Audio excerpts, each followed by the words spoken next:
Welcome back to our channel.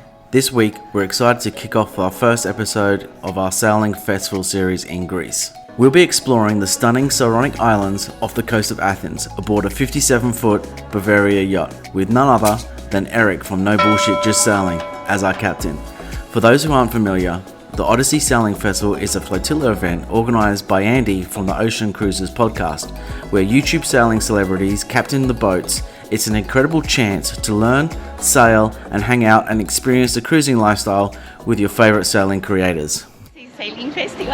Just check the bags. Ready. Ready to go. Ready to go.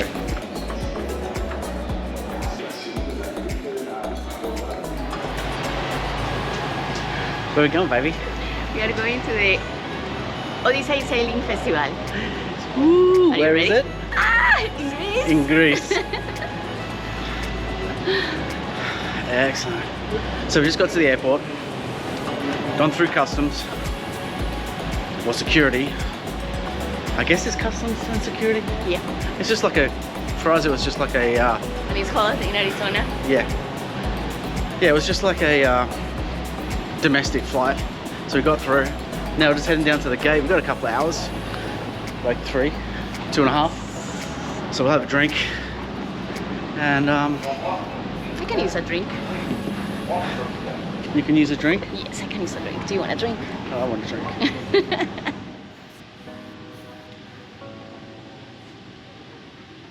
Where are we going now? I have no idea. Going to the club level. The club level. Lounge. This one.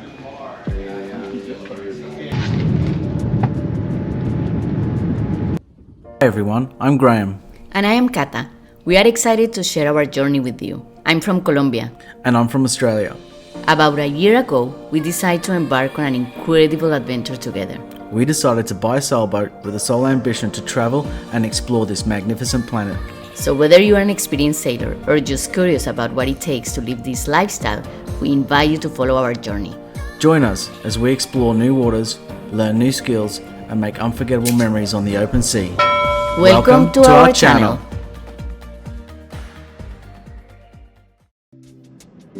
After 2 flights and 15 hours of travel, we land in Athens, Greece. We drop our bags off at the hotel and head straight to our rooftop bar to meet our friends from last year.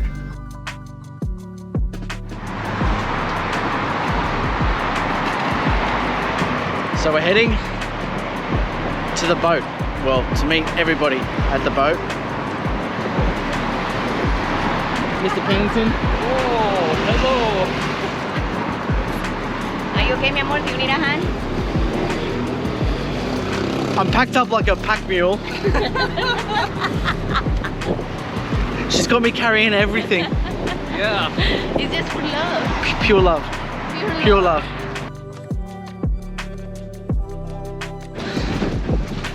Phoebe.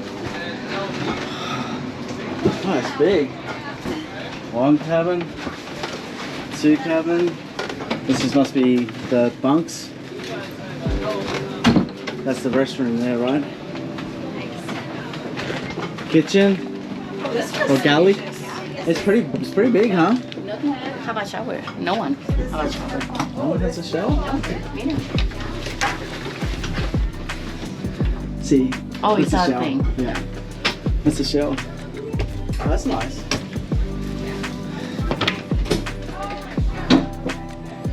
Yeah, Max. How's it going? That's awesome. Sorry, just sorting out quite a This few is things. pretty cool. I'm so excited. Oh wow. Yeah. South Carolina? Do you guys think we have enough food to live here? For how many years? Honestly, I'm kind of hungry. Catalina. What are you gonna do with all the food? Oh my gosh. This is Max, our chef. Right about here, he realised he completely botched it by ordering enough food to feed a small army. But in true Max fashion, he decided to peace out on day 2, leaving us with groceries and no chef. Oh my god, holy shit. I didn't realize it was this bad. This was the crew of Secret. Almost everyone here joined us at last year's BVI Odyssey Sailing Festival, where we had an absolute blast. And on the far left, met Lika, our incredible new chef. Cruise. I've been here for the past 2 months. I've been checking out all these anchorages. This is my favourite country. I love the history is incredible. The anchorages are incredible. It's going to be amazing. So I want to start off by introducing the skippers. I'm going to start off with the people who I actually forgot last time. After a quick briefing from Andy and an introduction to our skippers and everybody else, we jumped on our boats and we prepped ourselves to set sail for our first destination, which was Egina.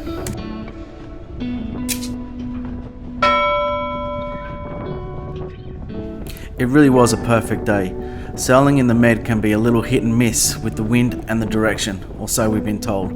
But today we had a lot of wind and it was pretty much going to be on our beam. As we were heading out of the marina, we had over 20 knots of wind consistently. We thought it'd be prudent to start off with a reef both in the main and the head sail. That landmass on the horizon, that's Egina. That's where we were heading. It was about 13 nautical miles away. That's about 2 hours away. If you don't know where Egina is, it's just to the southwest of Athens. Picking up when you're ready. Okay.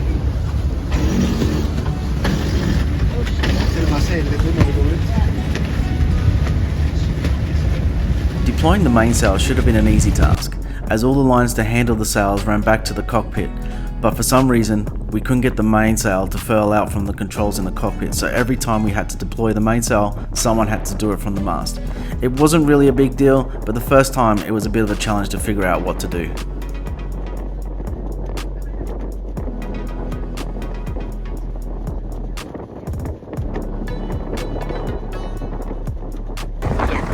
How you doing, baby? I know. Love it? Woo! Look at Athens. After a few minutes of sailing, the boat seemed to be handling the strength of the wind with no problems whatsoever. If anything, she felt a little underpowered, so we decided to shake out all the reefs and to sail under full canvas.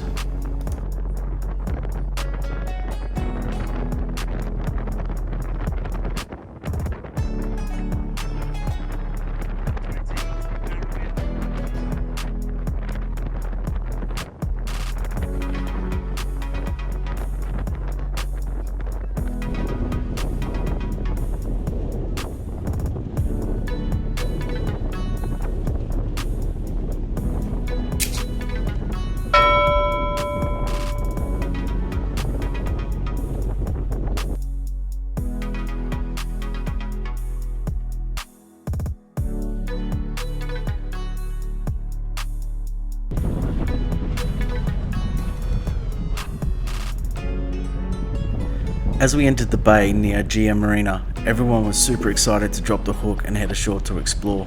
We had plans to hike up to the Temple of Aphaia, and we were hoping to get up there before it closed. Alright, that'll do. That's it. Just bring it up a little bit. A little bit more. Ahí. Look at all the sea caves. We can get the paddleboard in there. We got 2. I mean, why not, right? Why not?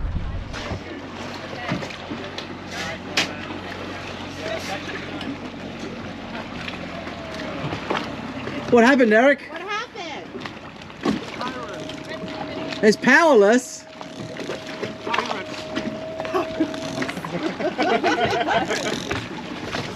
There's 20s. Oh my god. Is that yours? Yeah. Okay. Did another one fly? It's powerless. What did you do to break it?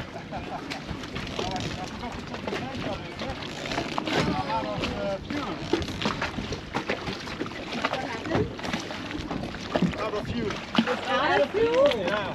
Already? With 11 of us eager to get to shore, the logistics of ferrying everyone in our dinghy became its own little adventure. We knew it would take multiple trips, but naturally we attempted to squeeze everyone in just 2. As the footage shows, the dinghy was packed to absolute capacity, with people holding on tightly and water nearly spilling in the sides. It was fighting valiantly, straining under the load and riding low in the water. doing everything it could not to go under. We couldn't help but laugh, knowing the dinghy was given us a memorable, if precarious, journey to shore.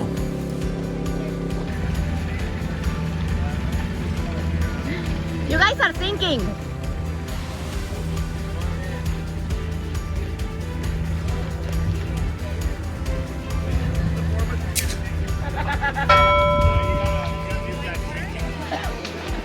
It was a shortish walk at about a mile from the dock to the temple, but let me tell you, there was a lot of uphill involved.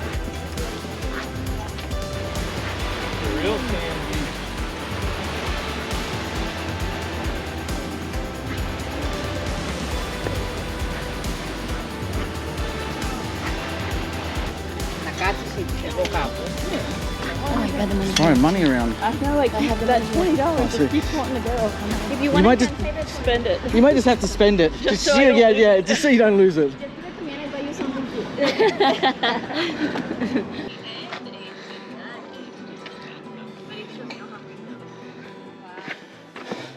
We might as well be climbing Mount Everest at this point.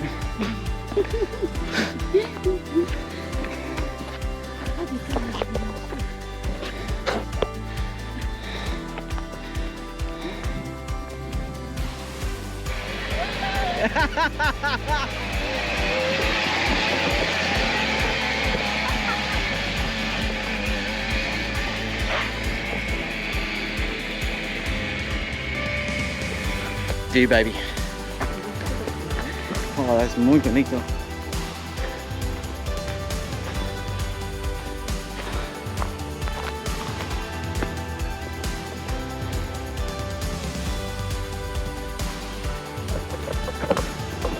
Holy crap, that was quite the hill, wasn't it? Yep. It's nothing quite making you feel out of shape and being hungover. It's killing me. It's killing me too. Oh well. Because the dirt road was a little rough. I'm not gonna lie. Pun intended. It's amazing, huh? Watch out, cars really do not. Well, I think they even aim for you. Sons of bitches. Inspiring to you. Yeah, As we sled a lot. of course.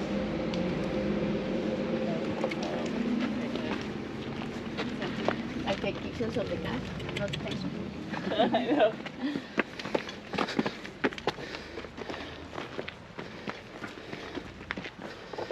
The Temple of Aphaia is an ancient Greek temple located on the island of Egina.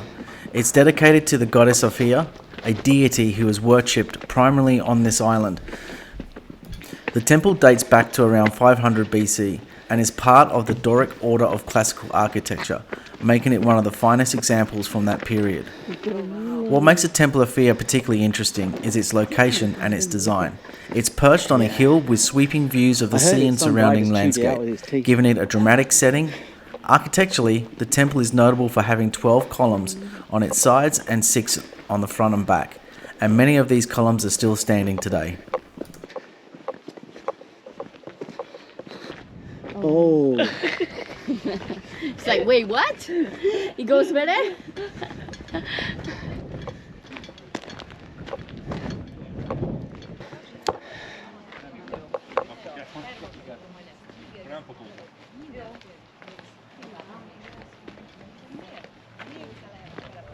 Nice ride. Yeah, that was good.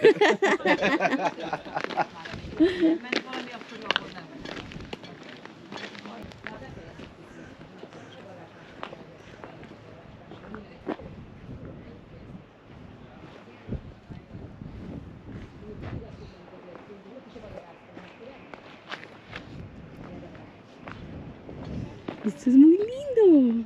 That's Athens over there, so that's where we sailed from today. It's pretty cool, huh? Look at all the boats, look at all the container ships when going to port. It's crazy, huh? Historically, The temple is part of what's known as the Holy Triangle of ancient temples, which also includes the Pantheon in Athens and the Temple of Poseidon at Cape Surion. This strategic placement suggests a significant role in the ancient, religious, and cultural landscapes of Greece. The temple originally housed a large statue of the goddess Aphaia and was surrounded by various sculptures and carvings depicting scenes from Greek mythology, including the Trojan War. Today, many of the sculptures and other artifacts from the sites can be found in museums, such as the Glyptothek Museum in Munich. It's a must-see if you're into ancient history and mythology, plus it offers an incredible view of the Aegean Sea.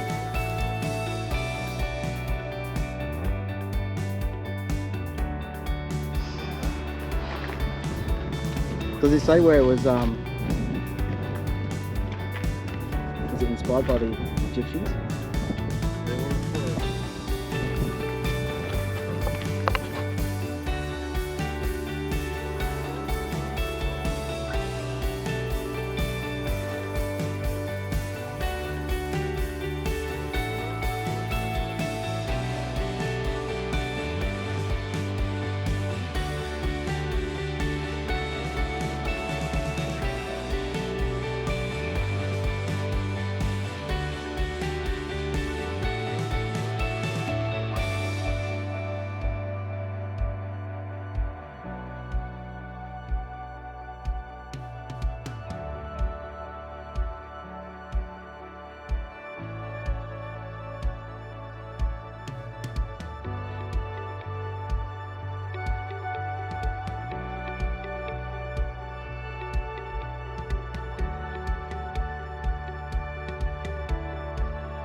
Look at that view.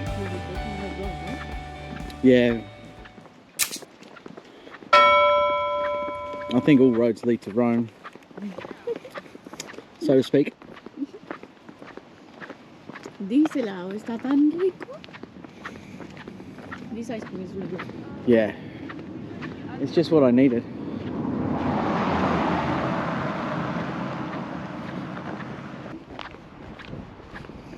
Yeah, the pistachio was ordinary, wasn't it? No, You like the pistachio? I like it. It's salty. Oh, it's salty. Mi amor. Es súper rico.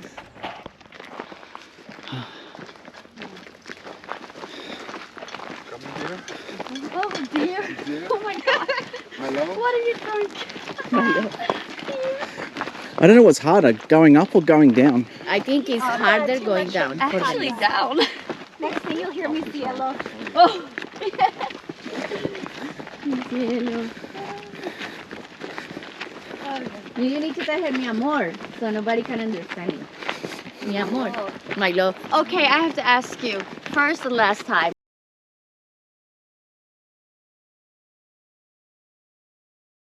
What does Hijo de puta? Oh, what is It's kind of like son of a whore. Or yeah, puta. son of a whore. Yeah, nice. That's a good one. Son of a whore. Son of a whore. What is whore? Puta. Puta. Oh, what did I ask about now? Hijo de puta. Hija o puta. But I say it fast. Hijo de puta. Hijo de puta. So puta means both Whore. whore and son of a whore. No. Hijo is son. Hija. Ah, hijo. Okay, okay. Hijo de de- puta. Puta. Okay, yeah. Are you saying son of a whore? Yes. I'm glad I'm getting this all on camera. That's all I can say. No, amor. I was telling Eric that he should call Celia Barracuda, mi amor, because it's my love in Spanish, and it sounds beautiful, and everybody's gonna understand. And they start asking why is he for puta. That's why I asked, because he always calls me puta. I'm kidding. No, but I thought it meant whore. You're a funny one. And the other one is mi cielo. Mi cielo? That's my favorite. My Like my favorita. sky. My sky? It's like sky. Oh, yeah, okay, we're talking about good words now. Okay, Sí. I'm learning the bad ones. The bad one. So, like, if you get annoyed at something. Well, you do you could say call then? someone like a bendejo, Pendejo. Bendejo? bendejo, or if it's a woman, it's a bendeja. So, is that a jerk or? Pendejo, yeah. Okay. Yeah. So what is it? Que puta is the one where it's less offensive in Colombia, Sí, but way more puta. offensive in Que other. So it's puta? funny because our main, I think, one of the main bad words is gonorrhea, and gonorrhea is a disease. It's not a bad word. It's exactly what it is in English. Okay, so you just say gonorrhea. Gonorrhea. Wow. But it's funny because it's not a bad word. It's just a disease. Yes, it is. It's like saying syphilis. Oh, syphilis. Like when the cheesy dads are like swearing but not swearing. They'll say something like biscuits or sassafras. Sassafras. Oh, sauerkraut. Oh, yeah. Yeah.